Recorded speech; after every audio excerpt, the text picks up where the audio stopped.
ലോകരാഷ്ട്രങ്ങൾ ഭയന്ന തീരുമാനം, ഞെട്ടിക്കുന്ന നീക്കവുമായി ഇറാൻ. അന്താരാഷ്ട്ര ആണവോർജ ഏജൻസിയുമായുള്ള കെയ്റോ കരാർ നടപ്പാക്കുന്നത് താൽക്കാലികമായി നിർത്തിവെച്ചതായി പ്രഖ്യാപിച്ചു ഇറാൻ.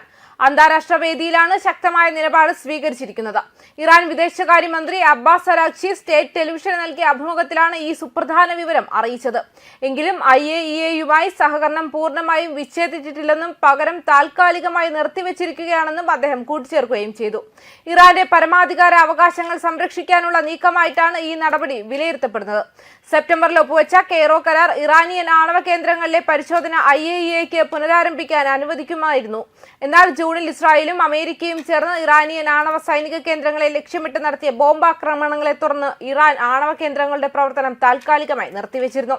ഈ ആക്രമണങ്ങൾ കരാറിന്മേലുള്ള വിശ്വാസ്യതയെ തകർക്കുന്നതായിരുന്നു. കൂടാതെ 2015 ആണവ കരാറിൽ ഒപ്പുവെച്ച ബ്രിട്ടൻ, ഫ്രാൻസ്, ജർമ്മനി എന്നീ യൂറോപ്യൻ രാജ്യങ്ങൾ ഇറാനുമേൽ ഐക്യരാഷ്ട്രസഭ ഉപരോധങ്ങൾ തിരികെ കൊണ്ടുവരാൻ പ്രേരിപ്പിച്ചതോടെ കരാറിന് അതിന്റെ പ്രാധാന്യം നഷ്ടമായി. നിലവിലെ പാശ്ചാത്യ രാജ്യങ്ങളുടെ സമീപനത്തിൽ തൃപ്തരല്ലാത്തതിനാൽ ബ്രിട്ടൻ, ഫ്രാൻസ്, ജർമ്മനി എന്നിവരുമായി ആണവ ചർച്ചകൾ തുടരുന്നതിന് ഇറാൻ ഒരു കാരണവും കാണുന്നില്ലെന്നും അരാഗ്ചി വ്യക്തമാക്കി.